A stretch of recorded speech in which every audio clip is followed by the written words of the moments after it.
यस्य चेतं समुच्छिन्नं मूलगच्छं समूहन्तं सवन्तदोषो मेधावी साधु पुरुषो की उच्चति। जिसके भीतर से ईर्ष्या मात्सर्य आदि जड़ मूल से सर्वथा उच्छिन्न हो गए हो, वह निगत दोष मेधावी पुरुष साधु पुरुष कहा जाता है।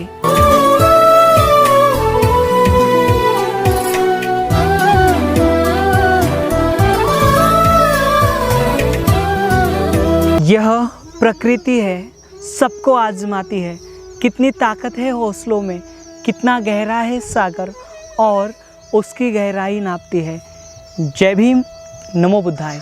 स्वागत है आप सभी का आपके चहेते चैनल पर, जिसका नाम है बोधिसत्व।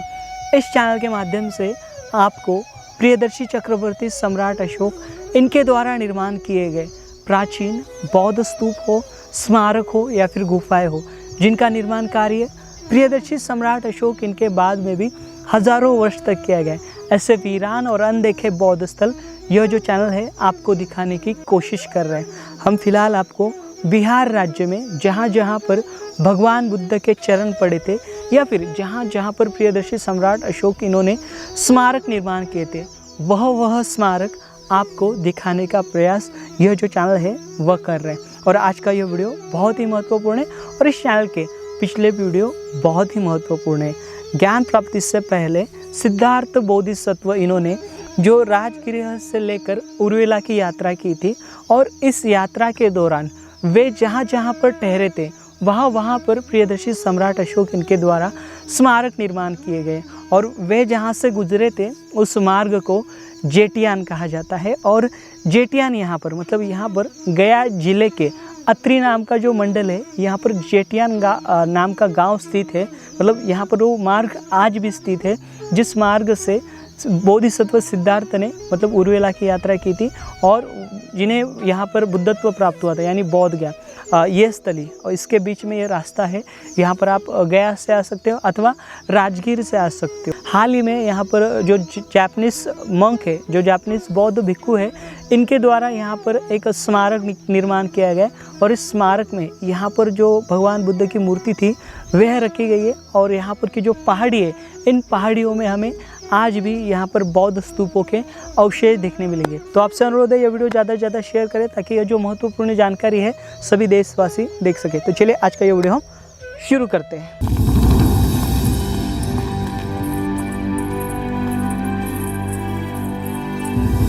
(1871) में सर अलेक्जेंडर कनिंघम इनके द्वारा जेटियान स्थली के पुरातत्व अवशेषों की खोज कर यष्टिवन के साथ जोड़ा गया था, जिसका जिक्र प्रसिद्ध चीनी यात्री वैनसंग ने अपनी यात्रा वर्णन में किया था। जब पहली बार सर अलेक्जेंडर कनिंघम जेटियान यहाँ पर आए थे, तब यहाँ के बांस के वन को जक्ति वन कहा जाता था, जहाँ भगवान बुद्ध एक समय पर ठहरे हुए थे। साथ ही यहाँ से 5 किलोमीटर की दूरी पर तपोवन नाम से प्रसिद्ध स्थल है, जहाँ गर्म पानी का कुआं है। वहाँ कई सारे पुरातात्विक साक्ष्य पाए गए हैं। राजगीर से 20 किलोमीटर की दूरी पर यह स्थली स्थित है, जो राजगीर से निकले पहाड़ी का हिस्सा है। उसी के साथ इस स्थली से 12 किलोमीटर की दूरी पर माउंट मैन दशरथ मांझी इनकी स्थली है, जो इसी ऐतिहासिक पहाड़ी का हिस्सा है।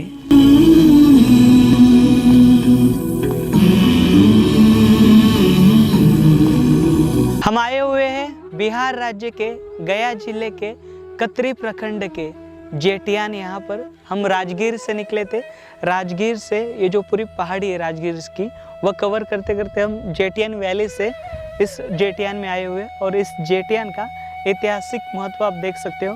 यहाँ पर इसी मार्ग से तथागत भगवान बुद्ध ने जो है राजगीर से जो उर्वेला है वहाँ तक की यात्रा की थी, और वे प्राग बोधि नाम के पर्वत में उन्होंने 6 वर्ष तक वहाँ पर ध्यान किया था।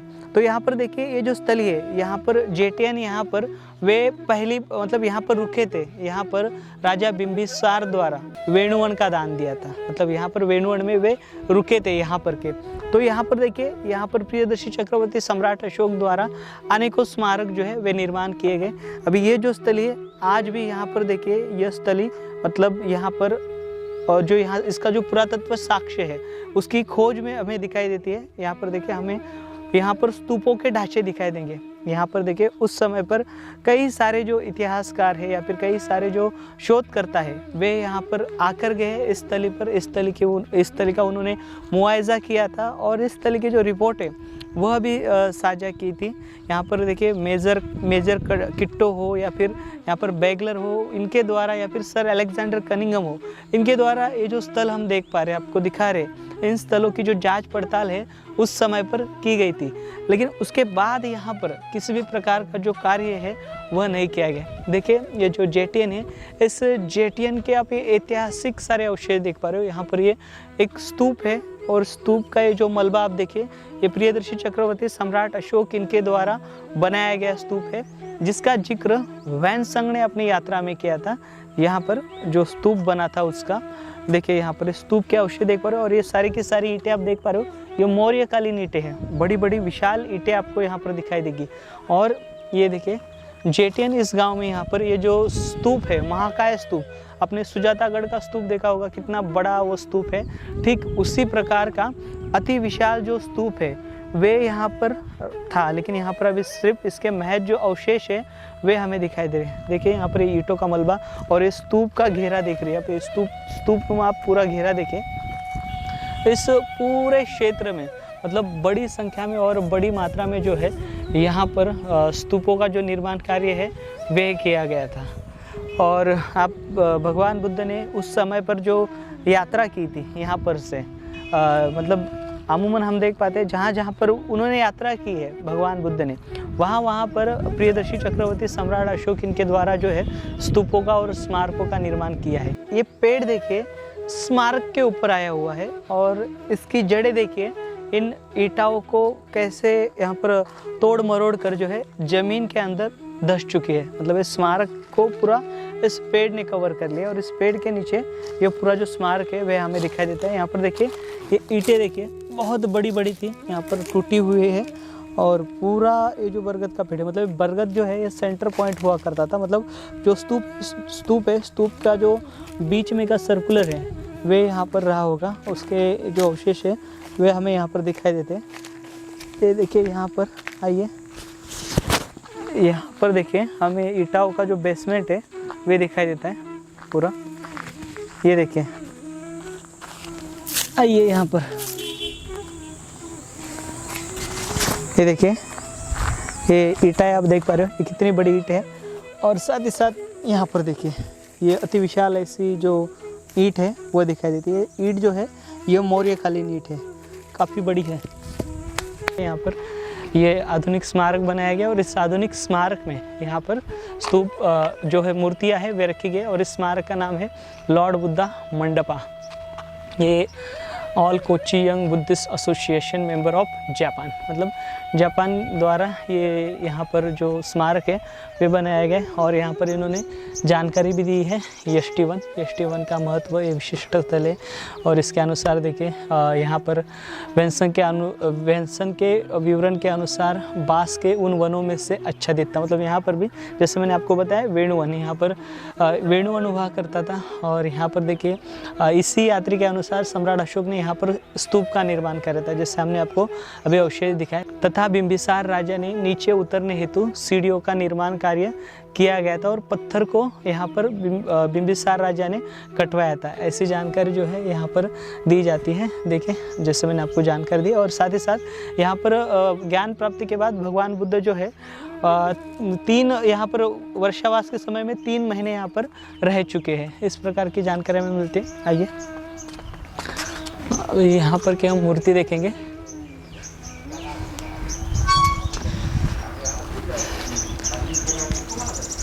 तो देखिए यहाँ पर एक बहुत बड़ी मूर्ति है भगवान बुद्ध के। वह हाथ जो है वह खंडित हो चुके हैं और यहाँ पर जो स्मारक रहा होगा बड़ा, उसके अंदर ये मूर्ति थी।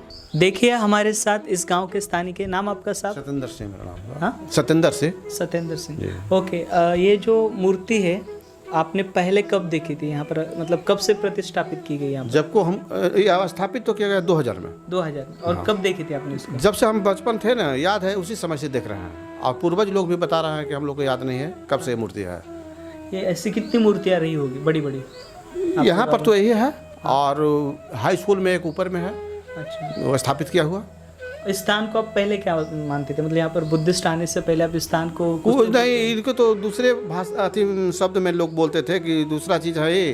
कुछ लोग तेलिया बाबा, कुछ लोग कुछ कहते थे तेलिया बाबा। हाँ, लेकिन जब बौद्धिस्ट लोग आए जापान से ना, तो ये तो भगवान बुद्ध का है। और इसको बनाने के लिए उन लोग कुछ अपना फंड देना शुरू कर दिए। तो कुछ पहले तो शुरू में ही कम दे रहे थे पैसा, कि उतना से कुछ होता नहीं। तो यहाँ के मुखिया जी हैं पुराने, साधु शरण सिंह, वो कहीं की नहीं बनाना है तो ढंग से बना दीजिए इसको। तो दूसरे 2 साल के बाद आए उन लोग, तो एक योजना लेकर के आए, तो जिसमें से ये बना जापान के द्वारा। ऑल कोचिंग बुद्धिस्ट एसोसिएशन एक संस्था है वहाँ का, तो वही बनाए। अनोखा सतोरी उसका सेक्रेटरी है। और उनके सहयोगी कुछ लोग थे साथ में, तो वही बनवाए। हम यहाँ रह करके काम करवाते थे। अभी तो गांव वालों को सब जानकारी होगी इस तरह? सब जानकारी है गांव वालों को, खास करके कमेटी के मेंबर जो थे, उन लोग को सब जानकारी है। सब जानकारी है ना, इसे ऐतिहासिक? हाँ, सब कुछ जानकारी है। ओके। और उसी समय से हमको दे दिया गया था देख रेख के लिए। आज तक हम मैंने 23 बरस से यहाँ देख रेख कर रहे हैं, साफ सफाई यही। और ऐसे तो विकास तो होता है तो कमेटी में पैसा आता है, काम करवाते हैं हम, उन लोग खर्चा करते हैं। जी। इसी तरह से चल रहा है अभी तक काम। बहुत बढ़िया, बहुत आभार।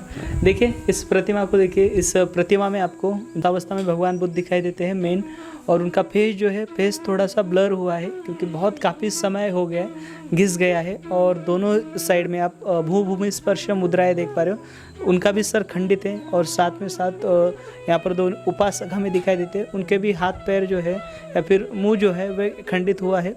और आसन देखिए, भगवान बुद्ध जिस आसन पे बैठे हैं वह सिंहासन है। इसके दोनों कोने पर आप यहाँ पर सिंह देख पा रहे हो, और निचले हिस्से में यहाँ पर जो उपासक है भगवान बुद्ध की आराधना कर रहे, उनसे याचना कर रहे। देखिए 2 फीमेल है, वो याचना कर रहे, और साथ ही साथ उनके इर्द गिर्द आप लेक देख पा रहे हो। और साथ ही साथ एक फूल का जो फूल का पदम के ऊपर भगवान बुद्ध ने पैर रखे हुए, और नीचे उसके आप शाखाएं देख पा रहे हो। और उसकी कलाकृति जो है वे आपको यहाँ पर इस मूर्ति में है, मूर्ति में दिखाई देती है। और उसके आगे भी देखिए, इस मूर्ति के पीछे यहाँ पर और भी अन्य प्रतिमाएं हैं। जैसे कि यहाँ पर देखिए एक भूभूमि स्पर्श मुद्रा में यहाँ पर भगवान बुद्ध की खंडित जो मूर्ति है वे हमें दिखाई देती है। और इसके बगल में देखिए यहाँ पर ये एक मूर्ति बहुत ही शानदार है, लेकिन इस मूर्ति पर किसी भी प्रकार का लेख नहीं है। और ये मूर्ति जो है काफ़ी डैमेज हुई है। और ये मूर्ति यहाँ पर मैं इनसे बात की, स्थानिक से, यहाँ के जो स्थानिक हैं इनसे, तो इन्होंने कहा कि ये जो मूर्ति है यह अंगुलीमाल जैसी प्रतीत होती है, क्योंकि यहाँ पर देखिए आप हथियार लगा हुआ है इनकी कमर पर, ये तलवार लगी हुई है, और यहाँ पर इनका पैर मोड़े हुए बैठे हैं। लेकिन ये जो मूर्ति है यह पूरी तरीके से अभी फ़िलहाल खंडित अवस्था में दिखाई देती है। और दूसरा यहाँ पर आप ये ओटिव स्तूप देख पा रहे हो, और इस ओटिव स्तूप के चारों ओर अलग अलग मुद्रा में भगवान बुद्ध के जो ये है, मतलब शिल्प है, मतलब 4 जो मुद्राएं मेन होती है, भूभूमि स्पर्श हो या फिर धम्मचक्र हो, वो मुद्राएं है। और साथ ही साथ छोटे छोटे आप ये भगवान बुद्ध के ध्यान अवस्था में छोटी छोटी मूर्तियाँ इसके पूरे गोलाकार में इंगित किए हुए हमें दिखाई देती है। और यहाँ पर छतावली हुआ करती थी, ऐसे हमने इससे पहले छतावली देखी है, तो यहाँ पर की जो छतावली है वह भी इसमें नहीं है, जो अटैच होती है उसके अंदर। और यहाँ पर देखिए, यहाँ पर भी कुछ भग्नावशेष है। यहाँ पर जो विहार रहा होगा उस विहार के डोर के पैनल जो है, इस डोर के पैनल का यह एक हिस्सा है प्रवेश द्वार का, तो ये भी डैमेज हो चुका है। यहाँ पर एक शिल्प है, ये देखिए ये भी डैमेज हो चुका है। ये कुबेर जी का शिल्प है, पूरा डैमेज हुआ है। और इधर देखिए यहाँ पर और भी शिल्प है, यक्षा के शिल्प है, वो डैमेज हुए यक्ष के। और ये देखिए यहाँ पर तारा का ये शिल्प है, देखिए इनका पैर मुड़ा हुआ है तारा जी का, और एक ऐसे पैर मुड़ा हुआ है। तो ये तारा जी का शिल्प है, और ये शिल्प जो है पूरी तरीके से डैमेज हुआ है। और यहाँ पर आगे देखें, यहाँ पर जो पिलर रहे होंगे या फिर इसका जो नींव थी इस स्मारक की यहाँ पर रखी गई होगी, जो विहार बनाया गया होगा उस विहार की जो नींव है उसके जो ढांचे हैं वे यहाँ पर हमें दिखाई देते हैं। इसके ऊपर बड़े बड़े पिलर खड़े रहा करते थे, और इसके भी इर्द गिर्द देखें भगवान बुद्ध की जो प्रतिमाएँ हैं वे हमें पूरी तरीके से इंगित दिखाई देती है, कलाकृति हमें दिखाई देती है। तो यहाँ पर अभी हमने निचला हिस्सा देखा, हम कोशिश करेंगे यहाँ पर कि पहाड़ी पर जाकर आपको यहाँ पर के जो स्तूप के भग्न अवशेष है, पहाड़ियों पर भी हुआ करते थे वे, अभी यहाँ पर स्तूप है, अवशेष भी है, लेकिन यहाँ पर उत्खनन होना बाकी है। उसकी मतलब ये राह में अभी ये पूरी स्थल हमें दिखाई देती है। जेटियान का ये जो विकास है अभी फ़िलहाल जेटियान वैली के रूप में यहाँ पर जो है यह स्थली विकसित हो रही है। और यहाँ पर हर वर्ष प्रतिवर्ष जो बाहर के जो यात्री है, मतलब बाहर देश से जो आते हैं, वे प्रतिवर्ष यहाँ पर से पैदल यात्रा करते हैं। मतलब इस मार्ग से जिस प्रकार से भगवान बुद्ध ने यात्रा की थी उर्वेला तक, उसी प्रकार की जो यात्राएं हैं वे यहाँ पर करते हैं। कौन से महीने में? हाँ, 13 दिसंबर को वे यात्रा चलती है, पैदल यात्रा चलती है। सारे जो भिक्खु है यहाँ से, अच्छा यहाँ के ग्रामीण लोग भी जाते हैं, ग्रामीण लोग भी यहाँ पर पैदल यात्रा करते हैं। जी हाँ, तो मतलब जो प्राचीन परंपरा है उसको आगे लेके जाने का जो काम है स्थानिक हो या फिर बौद्ध भिक्खु हो, इनके द्वारा किया जा रहा है।